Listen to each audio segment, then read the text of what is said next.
Good evening, my name is Matthew Dante, and the topic I chose for my final capstone project and presentation is human trafficking.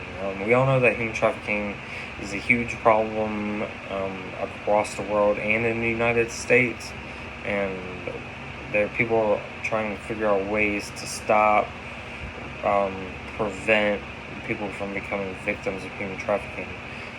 Alright, first off, what exactly is human trafficking? People often refer to it as modern day slavery. People have also called it many different things, and each year, millions of people are affected by it. The average number of people that are victims each year are 25 million. That's a huge number of people that have to suffer from human trafficking. Under human trafficking, there are 3 different types of human trafficking. These include sex trafficking, forced labor, and organ harvesting. Organ harvesting can also be known as organ trafficking. These 3 main types of human trafficking also have 27 different subtypes that are split up throughout among the 3 main types of human trafficking.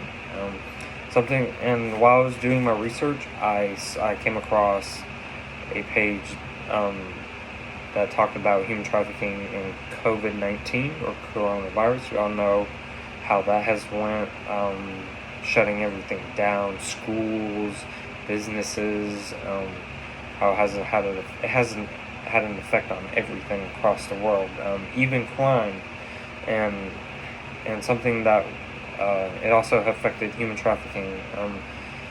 Human trafficking cases went up. The amount of human trafficking cases went up by 40%. The Polaris Project, they recorded an increase of calls to their hotline on human trafficking.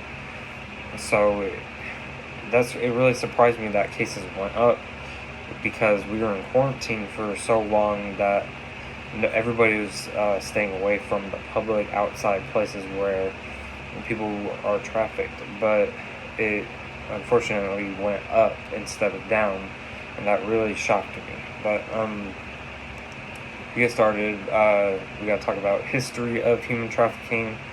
It existed for a long time, and it really started around in the ancient times with the Romans and Greeks. And the way people became victims and they became slaves was because while the Romans and Greeks were fighting wars, when one side won the war, the people of the losing side became the victims or slaves, and they had to do whatever the winning side said. And I'd say the most popular form of slavery, I guess, would be when European nations began taking slaves from Africa to their colonies in South America, even Central America. And we also know about how slaves were taken to North America and the United States. But the slaves were taken from the continent of Africa, all over the continent, mainly on the coast of the Atlantic Ocean. That's why they called it the transatlantic slave trade, because they took it across the Atlantic Ocean. And around the 1500s, that's when the transatlantic slave trade started. And it started when the Portuguese brought slaves to Brazil, which was their only colony in South America. And in North America, the first slave arrived in Jamestown, Virginia, in 1619, and that was the first slave occurrence in North America. And these slaves usually worked on rice, sugar, cotton, even tobacco plantations or farms. Also did more than that. They provided services to the plantation owner's family. They worked in the house, took care of everything, cooked, cleaned. These slaves were also being separated from their families or friends, and that was one big risk that they faced, was the separation. They also lived in horrible conditions. They lived in little shacks on the plantation, far from the owner's house, and they were often beat, even to the point of death. They weren't taken care of by the plantation owners. The slavery in America ended around 1865. This occurred after the Civil War, and the thing that really ended it was Abraham Lincoln's Emancipation Proclamation. Alright. Human trafficking is known as a form of a business, but we all know that it's an illegal business. This business affects millions of people each year, but it has generated billions of dollars. To be exact, about around $150 billion is generated from human trafficking each year. And the only purpose for this business is for the traffickers to make a profit off of these illegal acts that they force people to do or take from them. First off, we'll start off with sex trafficking. Sex trafficking is one of the three major types of human trafficking, and sex trafficking is, or the victim is forced to provide sexual favors to customers. These victims often get no money for their services, but in some cases they have received little money.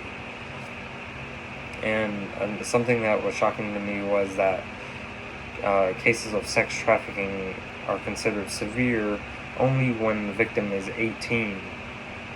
But any case of sex trafficking should be considered severe no matter the age of the person.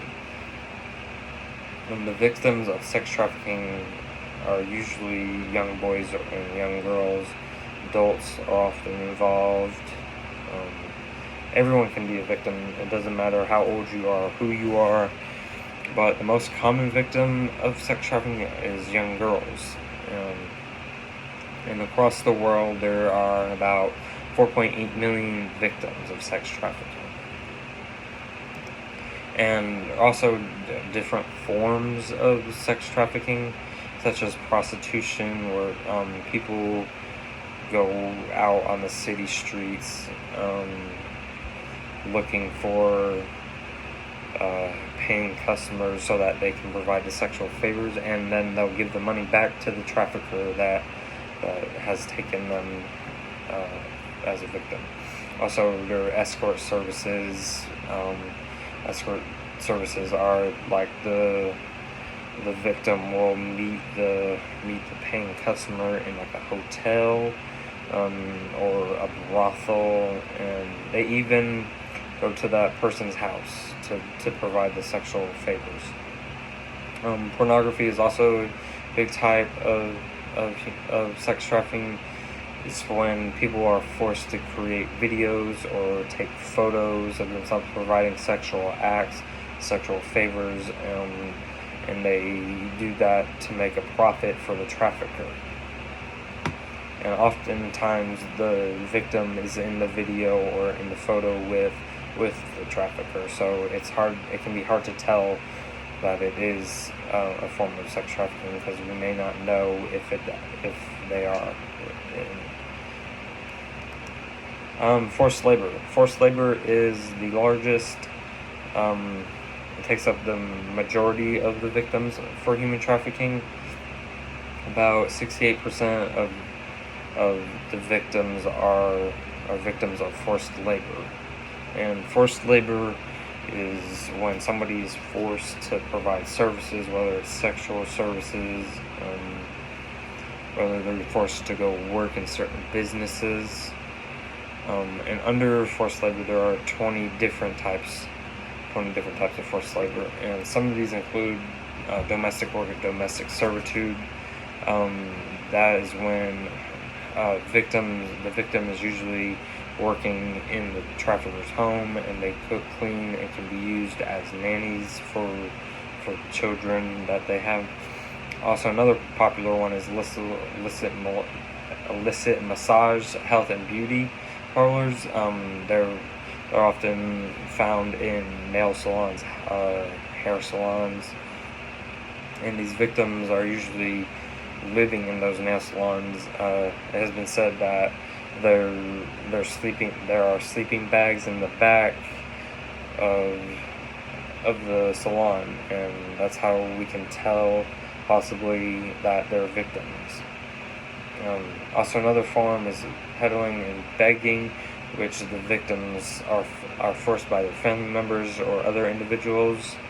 They may not be family members, but in most cases they were family members.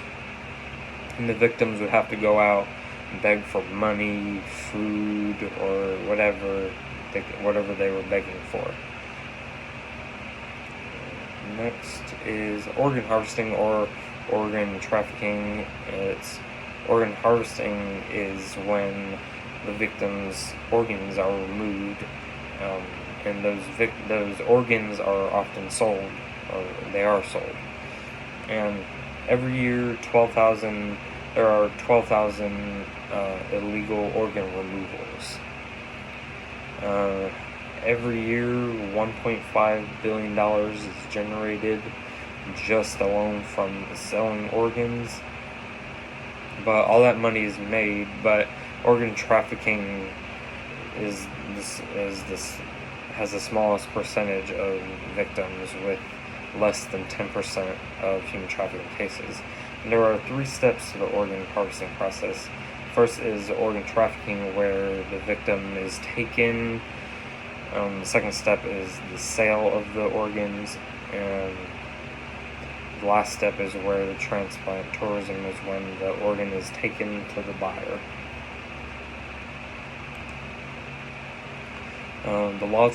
There are a few laws that I came across for human trafficking, and one of them is the Uniform Act. And it's a bill that allows the states to address the 3 different prongs of human trafficking. The first of the 3 prongs is the prosecution of offenders. The second prong is preventing human trafficking, and the last prong is protection of the victims. The next one, Trafficking Victims Protection Act, or for short, is the TVPA, and its purpose is to combat human trafficking, and it's supposed to help people that are in sex trade, slavery, or forced labor. The Protection Act of 2003 was designed to protect children from abuse from the traffickers, or to help them from being sexually exploited. Also, there's the Mann Act of 1910, and the purpose of the Mann Act was it makes it a felony to persuade, coerce, or make people travel across state lines to engage in prostitution. And the next one is the Civil Asset Forfeiture Reform Act of 2000, which was it just let the property owners know that their property is being used to house the legal immigrants or the victims of human trafficking. And the last law I came across was the Intelligence Reform and Terrorism Prevention Act of 2004. Of course, it was made in 2004, and it established human smuggling and trafficking centers that allowed the United States government agencies to work with other governments on human trafficking cases and issues.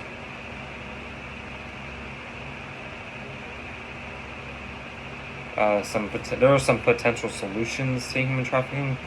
which included, as I talked about before, the Polaris Project came up with 20 actions for 2020. The sole purpose of this was to be able to help people become more aware of the dangers and signs of human trafficking, and also wanted to prevent people from becoming victims of human trafficking. Some of these actions were they wanted people to call the human trafficking hotline if they knew someone that was in danger, or if they were in danger, and that way the hotline could get that person help, and so that they wouldn't become a victim of human trafficking. Also, it wanted to let them know how to be safe on the internet, and educate them on what to use and what not to use, or who to talk to and who to not talk to, because the traffickers use social media platforms and the internet to recruit people for their illegal business. Some of the major platforms were Instagram, Twitter, Facebook, Snapchat, all these popular social media platforms. They are also on dating websites, dating apps. They would use these dating apps to get these people to come out and meet them, and then they would take them to have them work for them or force them to do work. And there are also some prevention methods, which is called the 3Ps. 3Ps consisted of public awareness campaigns for the vulnerable communities that may not know about the signs and the risk and the dangers of human trafficking. It also